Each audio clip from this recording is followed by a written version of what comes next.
Good day and welcome to this Silly Point podcast, reviewing the first day of the third test between India and England in Ahmedabad. I'm joined this morning by Declan Hooper from wicketsandpickets.com. My name is Phil Dillon. Another abject batting display from England. A couple of things that I want to talk about later, Declan, but what's your thoughts on the first day?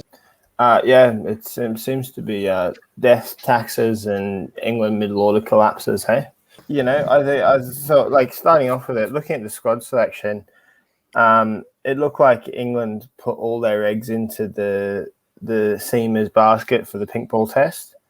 I mean, I think it's the first time we've seen Broad, Anderson, and Jofra, which is exciting for most. But I mean, I think they are going to live to regret only having Jack Leach as their only spinner.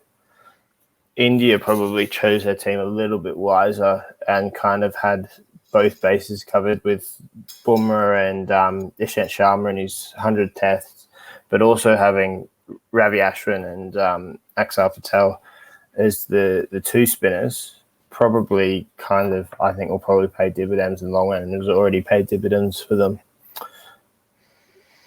Yeah, the selection just doesn't seem to sit right with me. I just don't get Jofra Archer, honestly, or either one or the other, not both. And I don't know what the English selectors have seen in the pitch that India obviously haven't. I mean, they're not going to produce a seamers wicket. No. After what happened in Chennai, there's no way they're going to produce a seamers wicket. And there's obviously England were relying on the pink ball swinging, but you've got to get into the night session before you do that. I do think this wicket is definitely different to the one in Chennai. It's not like an absolute dust bowl that's turning a million miles. Like, I think England will be really disappointed. Right, win the toss is exactly what you want on this wicket. Get yourself a decent score, and then bowl with the pink ball at night time, as you said. Instead of, like, it seems like lack of footwork, getting caught on the crease. You'd be really disappointed because it's not like you can put it down to just Indian conditions. It's pouring on batting, in my opinion. Yeah, in my opinion too. I mean, better judges than I have said it was poor. Michael Vaughan, ex-England captain, described it England as being like rabbits in the headlights, and maybe that's half the trouble. You look at Ben Stokes, one of the most attacking batsmen in the world and most destructive batsman in the world, and he doesn't look like he knows how to play spin bowling at the moment. He looks like he's like a 6-year-old playing against a 25-year-old. For some reason, he's not moving his feet. England were in a decent position when Joe Root and Zach Crawley were together. Yeah. And then they lose. Apparently they lost 4 wickets for 9 runs in the middle order, and ended up losing 8 for 38. I mean, it's like, really, seriously, that shouldn't happen on the first day of a test match. And it seems to me that a lot of it is in their heads, that the spinners have got inside their heads, and they can't do it. Mind you, I mean, Dom Sibley is in a terrible run of form, and that seems to be going with all England openers apart from Zach Crawley yesterday.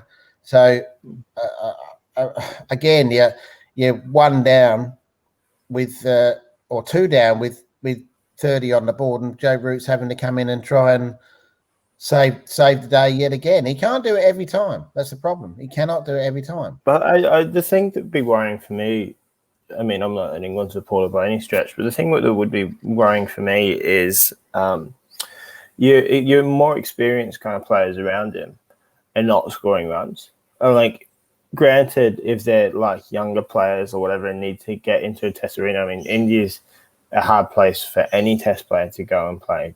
But if you're a younger player, then I think, yes, you get some kind of reprieve to kind of learn your game and that kind of thing.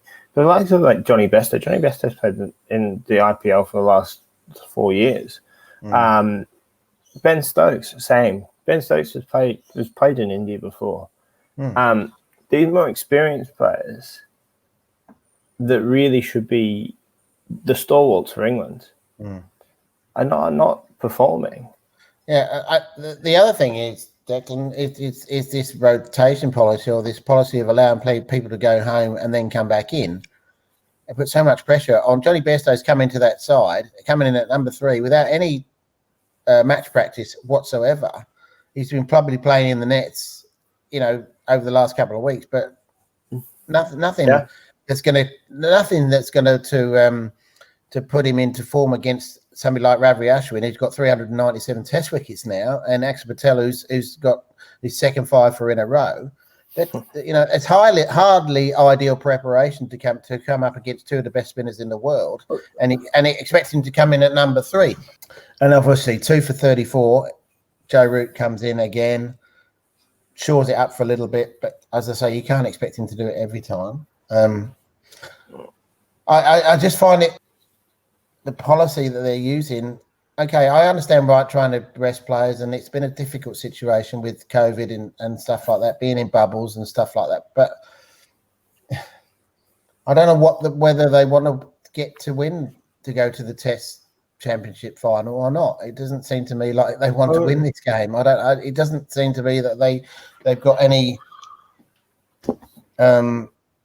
aspirations to win, and I'm sure they have. I mean, I'm not saying they're not trying. What I'm saying is it just seems to be.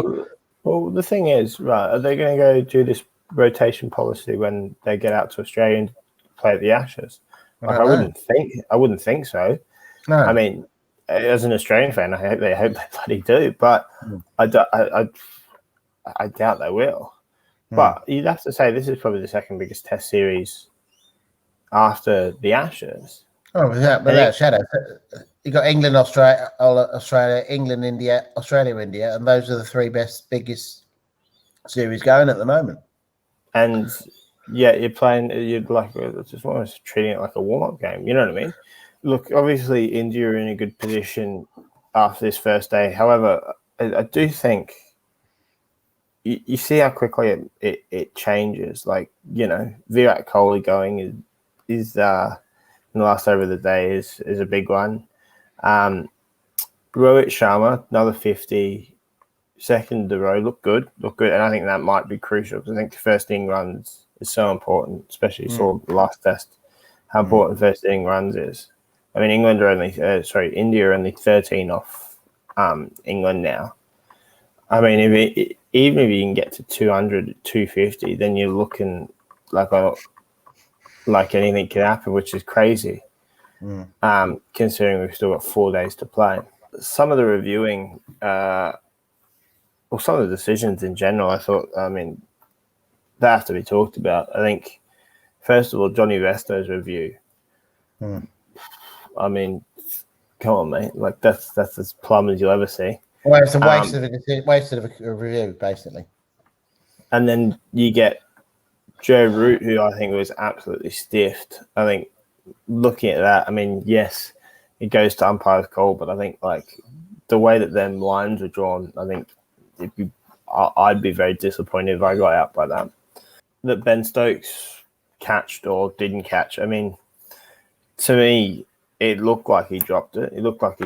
But we only saw one camera angle, and the third umpire seemed to make his decision straight away from that one camera angle. I would have liked to see a few different camera angles to be sure. I mean, it has to be said that it did look like he grasped it on that camera angle.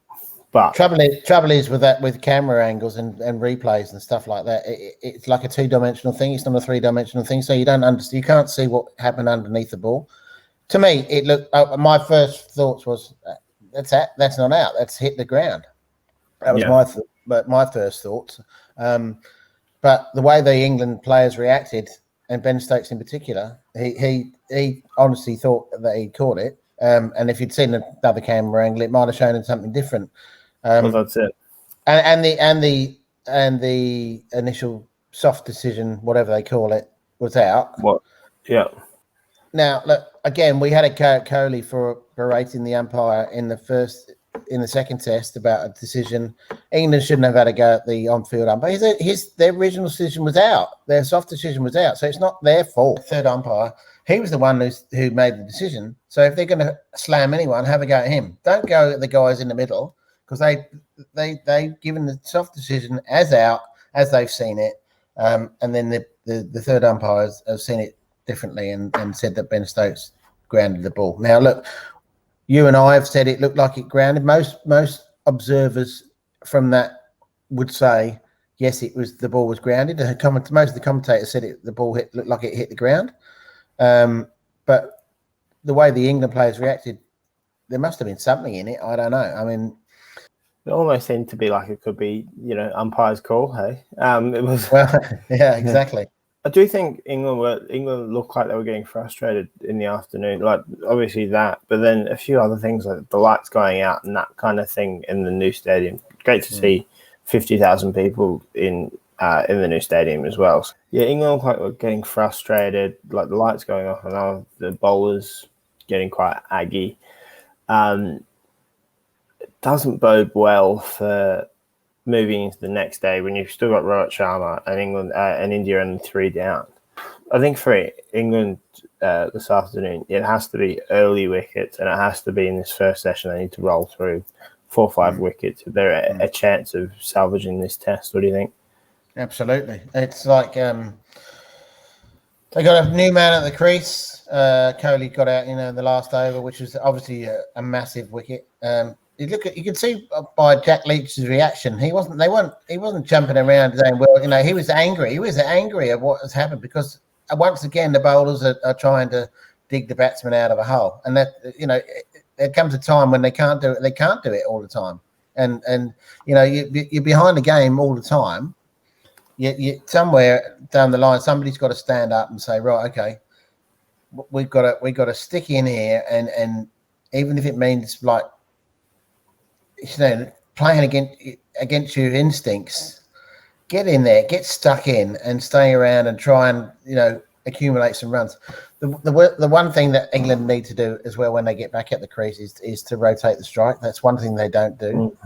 If Joe Root doesn't get in, then they're just playing back dot balls all the time, and there's no scoreboard pressure at all. I mean, I don't mean they're having to score like at 4 or 5 runs and over. That's not right. I mean, we just need to rotate the strike and make India's bowlers get to bowl at different batsmen. At the moment, they're getting 5 or 6 balls at the same batsman, and they're putting pressure on them as well. Axar Patel can do what he wants, 5 balls or 6 balls against the same batsman. You give him, he's in charge of that situation, and Ashton the same. Yeah. If he gets 5 or 6 balls at one batsman, he's going to put him in trouble. They put him under pressure. Ashton looked great again today. I mean, he only took 3 wickets. He took 3 wickets, but he again setting traps all over the place. He's in the form of his life, I think. And also, quick word on Ishan Sharma. 100 tests for him today. Great achievement. I mean, he's been stalwart. I think he's at a stage in his career where every time he plays a test match, he seems to kind of break a record or notch up a milestone. Hey, again, I think we've got an interesting day ahead, but I'd be very worried if I was England. I think England will know that if Rohit Sharma gets in, they're looking at a deficit of probably 150, 200 at least, and the way they batted over their last 4 test innings have been under 200. The last time that happened for England was in the Ashes series in 1909. So, I mean, like, you could say they're in a bad run of form with the bat. And that all coincides with Joe Root not getting any runs. So, there's a common denominator there. And it also coincides with the way that they've changed the batting order. It's not good enough at the moment, I don't think. I'm a rabid England fan, and I'll support them to the hilt, but they've got to get better batting. It's just like you expect it almost every time they go out now, that there's going to be some sort of failure. Yeah. It's one of them, isn't it? All to play for again. We'll be here again tomorrow. Thanks again for your time, Phil, and we'll see you again tomorrow, eh? Okay, hopefully for a better day for England. Maybe Jimmy and Stuart Broad can swing it back England's way. But it's a long way back from where they are now, unfortunately. Cheers, mate. We'll speak tomorrow. Cheers, mate. Take care. Thank you.